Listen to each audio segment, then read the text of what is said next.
किस टॉपिक को और ज़्यादा पढ़ना चाहिए। चलिए दोस्तों शुरू पहला क्वेश्चन लेते हैं। लेबनान की राजधानी क्या है? तो आपको दोस्तों 2 सेकंड का समय दिया जाता है, अब मुझे आंसर जरूर बताएं।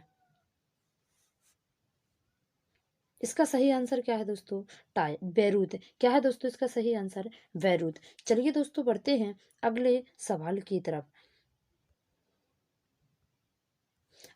दूसरा प्रश्न है कि कजाकिस्तान की मुद्रा निम्न में से कौन सी है? किसकी बताना है? कजाकिस्तान की मुद्रा निम्न में से कौन सी है? तो इसका आपको 2 सेकंड का समय दिया जाता है, आप मुझे कमेंट करके बताओ क्या है इसका सही आंसर। तो इसका सही आंसर क्या है दोस्तों? ऑप्शन नंबर तीसरा, तेंगे। क्या है दोस्तों? कजाकिस्तान की मुद्रा क्या है? तेंगे। चलिए दोस्तों अगले प्रश्न की तरफ बढ़ते हैं। अगला प्रश्न है, वर्ष 1975 में आपातकाल के समय भारत के राष्ट्रपति कौन थे? आप मुझे कमेंट करके बताएं आंसर इसका क्या है। इसका सही आंसर है फखरुद्दीन अली अहमद। क्या है इसका right answer? Fakhruddin Ali Ahmed, option number 4। चलिए दोस्तों इसके बाद बढ़ते हैं अगले सवाल की तरफ। ऐसे कौन सा राज्य भारत का सबसे पुराना तेल पेट्रोलियम उत्पादक राज्य है? आप मुझे आंसर बताएं दोस्तों।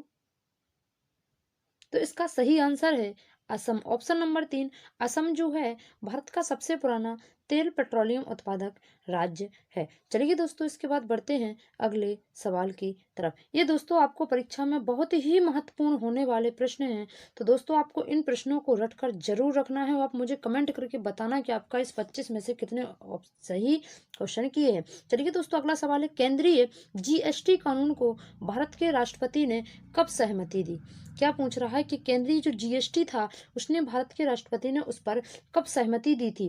तो इसका राइट आंसर क्या है दोस्तों कि कब सहमति दी थी? 12 अप्रैल 2017 को क्या थी केंद्रीय राष्ट्रपति ने क्या दी थी? जीएसटी पर सहमति दी थी। चलिए दोस्तों बढ़ते हैं अगले सवाल की तरफ। सूचना प्रौद्योगिकी संशोधन अधिनियम 2008 27 अक्टूबर को लागू हुआ था, तो इस कौन सी सन में ये लागू हुआ था ये बताना है दोस्तों। हाँ तो इसका राइट आंसर क्या हो जाएगा दोस्तों? इसका राइट आंसर क्या है? 2009 को। कब? 27 अक्टूबर 2009, ऑप्शन नंबर पहला इसका क्या है? राइट आंसर है। चलिए दोस्तों बढ़ते हैं अगले सवाल की तरफ। एक जिला एक उत्पाद योजना के तहत हस्तनिर्मित कागज के उत्पादन के लिए उत्तर प्रदेश की किस जिले का चयन किया है दोस्तों? ये सबसे इम्पोर्टेंट प्रश्न है दोस्तों। 2014 के यूपी पुलिस कांस्टेबल के पेपर में छपने वाला प्रश्न है दोस्तों, इसको बहुत ही अच्छे तरीके से याद रखना है। चलिए दोस्तों आपने आंसर सोच लिया होगा, तो सही आंसर क्या है दोस्तों कि एक जिला एक उत्पाद के तहत जो हस्तनिर्मित कागज के उत्पादन के लिए उत्तर प्रदेश के किस जिले का चयन हुआ था? तो दोस्तों इसका राइट आंसर है जालौन, ऑप्शन नंबर दूसरा इसका क्या है? राइट आंसर है। चलिए दोस्तों बढ़ते हैं अगले सवाल की तरफ। गौतम बुद्ध की माँ देवता राज्य के शासक परिवार से थी। कौन से राज्य के शासक परिवार के राज्य से थी जो अब उत्तर प्रदेश के किस जिले में रहती है? अपन को क्या बताना है इनको? उत्तर प्रदेश के, अब वो किस जिले में रह रही हैं? तो वो उत्तर प्रदेश के किस जिले में है दोस्तों? आप मुझे कमेंट करके बताइए। तो इसका राइट आंसर क्या हो जाएगा? देवरिया जिले के हैं। गौतम बुद्ध की जो माँ देवता राज्य के शासक परिवार से थी वो आप किस उत्तर प्रदेश के किस जिले से थी? देवरिया से थी। कहाँ से? देवरिया से। चलिए दोस्तों बढ़ते हैं अगले सवाल की तरफ। वाल्मीकि का आश्रम ब्रह्मा व्रत में था जो अब कहाँ पर है? जो वाल्मीकि जी का आश्रम था वो ब्रह्मा व्रत में था, अब वो कहाँ पर है आपको बताना दोस्तों। परीक्षा में छपने वाला प्रश्न है, आपको जरूर दोस्तों इन सभी प्रश्नों को अच्छे से याद रखना बहुत इंपॉर्टेंट है। बिठूर में थी क्या ललितपुर झांसी उड़ई? तो इसका राइट आंसर क्या है दोस्तों? बिठूर में थी। कहाँ पर थी? बिठूर से थी। चलिए दोस्तों बढ़ते हैं अगले सवाल की तरफ। अपन को बताना है कि सियार की राजधानी क्या है। अगला प्रश्न दोस्तों सियार की राजधानी से है, क्या बताना है कि सियार की राजधानी क्या है? अलैम्प, धमसिक, होम्स, हमार। तो इसका राइट आंसर क्या हो जाएगा दोस्तों? आप मुझे कमेंट करके बताएं जल्दी से। तो इसका राइट आंसर है दोस्तों दमसिक, ऑप्शन नंबर वी, दूसरा वाला। क्या है इसका? दमसिक। चलिए दोस्तों बढ़ते हैं अगले सवाल की तरफ। म्यांमार की मुद्रा निम्नलिखित में से कौन सी है? आपको बताना है दोस्तों कि म्यांमार की मुद्रा इनमें से कौन सी है, कि क्या थे, कि नायरा, रियाल, क्रोन। तो आपने आई होप दोस्तों आपने आंसर इसका सोच लिया होगा। तो इसका राइट आंसर क्या हो जाएगा दोस्तों? ऑप्शन नंबर ए, यानी क्या म्यांमार की क्या है? मुद्रा है। चलिए दोस्तों बढ़ते हैं अगले प्रश्न की तरफ कि निम्नलिखित में से कौन सी नदी बंगाल की खाड़ी में नहीं गिरती है। दोस्तों आपको कुछ नदियों के नाम दिए गए, उसमें से बताना है कि कौन सी नदी बंगाल की खाड़ी में नहीं गिरती है। तो इसमें जो 4 ऑप्शन दिए गए, आप मुझे कमेंट करके बताएं कि इसका राइट आंसर क्या है। तो दोस्तों इसका राइट आंसर क्या है, आपने सोच ही लिया होगा, क्या नर्मदा नदी जो है वो बंगाल की खाड़ी में नहीं गिरती है। चलिए दोस्तों बढ़ते हैं अगले सवाल की तरफ। भारत और पाकिस्तान के बीच किस वर्ष शिमला समझौता पर हस्ताक्षर किए गए थे। दोस्तों परीक्षा में 2024 में छपने वाला प्रश्न है जीके में, तो इसको याद जरूर रखें कि भारत और पाकिस्तान के बीच किस वर्ष शिमला समझौता पर हस्ताक्षर हुए थे। दोस्तों से इसका राइट आंसर क्या हो जाएगा, पहला ही हो जाएगा। 1972 में क्या हुए थे, शिमला समझौता पर हस्ताक्षर किए गए थे। चलिए दोस्तों बढ़ते हैं अगले प्रश्न की तरफ। भारतीय रिजर्व बैंक की स्थापना किस वर्ष हुई थी। दोस्तों परीक्षा में बहुत ही महत्वपूर्ण होने वाला है ये प्रश्न। भारतीय रिजर्व बैंक की स्थापना कब की गई थी। तो आपको 4 ऑप्शन दिख रहे होंगे दोस्तों, इसका राइट आंसर मुझे कमेंट करके बताओ क्या है। तो इसका राइट आंसर क्या हो जाएगा, ऑप्शन नंबर दूसरा, 1935 में भारतीय रिजर्व बैंक की स्थापना की गई थी। दोस्तों आपको माइंड में बैठा के रखना है, जितने भी इंपॉर्टेंट, मैंने बहुत ही इंपॉर्टेंट सवालों को यहाँ पर चुना है, प्रश्नों को, तो दोस्तों आपको बहुत ही अच्छे तरीके से इनको देखते चलना। चलिए दोस्तों बढ़ते हैं अगले प्रश्न की तरफ। तीसरी बौद्ध परिषद किस शहर में आयोजित की गई थी। अगला प्रश्न दोस्तों क्या है कि तीसरी बौद्ध परिषद किस शहर में आयोजित की गई थी। तो इसका राइट आंसर मुझे जरूर बताएं दोस्तों कि वैशाली, राजगीर, पाटलिपुत्र, यांगून। तो कौन सा इसका सही आंसर हो जाएगा दोस्तों, पाटलिपुत्र। अगर वीडियो अच्छी लग रही है तो दोस्तों चैनल को सब्सक्राइब कर लें एवं बेल आइकन प्रेस कर लें, ताकि जो भी मैं ऐसी ही वीडियो आपके लिए लाती रहेंगी। आज सेट 1 है दोस्तों, आपको डेली ही इसकी वीडियो मिलेगी दोस्तों। चलिए दोस्तों बढ़ते हैं अगले सवाल की तरफ।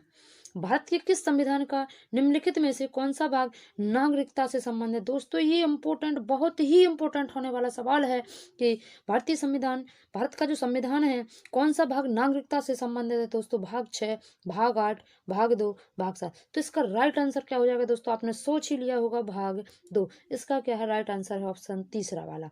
चलिए दोस्तों बढ़ते हैं अगले सवाल की तरफ। निम्नलिखित में से कौन भारत में पहली लोकसभा के उपसभापति थे। दोस्तों बहुत ही इंपॉर्टेंट प्रश्न है दोस्तों, निम्नलिखित में से कौन भारत में पहली लोकसभा के, क्या बताना है आपको, उपसभापति बताना है लोकसभा के। तो इसका राइट आंसर कौन हो जाएगा दोस्तों, ऑप्शन तीसरा, अनंत सैनन अयंगर। जो अनंत सयानन अंगर हैं, ये ही क्या थे, लोकसभा के पहले उपसभापति थे दोस्तों। चलिए दोस्तों बढ़ते हैं अगले सवाल की तरफ। प्रसिद्ध सितार वादक नवाब इनायत खान उत्तर प्रदेश के किस जिले से संबंधित थे। बहुत ही इंपॉर्टेंट होने वाला, मोस्ट इंपॉर्टेंट होने वाला प्रश्न है दोस्तों कि प्रसिद्ध सितार वादक नवाब इनायत खान उत्तर प्रदेश के किस जिले से थे।